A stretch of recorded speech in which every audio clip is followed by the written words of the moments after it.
तुम्हारी दीदी तो कॉलेज की स्टार है। हाँ, वो हर चीज में बेस्ट है। तुम बहुत अलग हो, बाकी लड़कियों जैसी नहीं।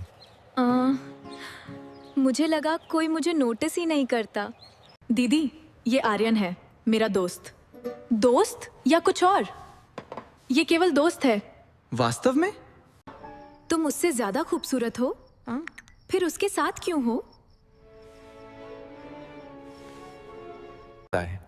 अगर उसे पता चला तो? मुझे फर्क नहीं पड़ता।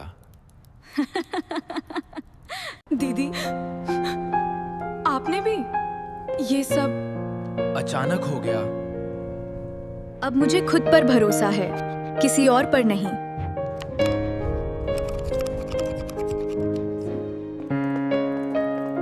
एक मौका दे दो। मैं अब वो लड़की नहीं हूँ।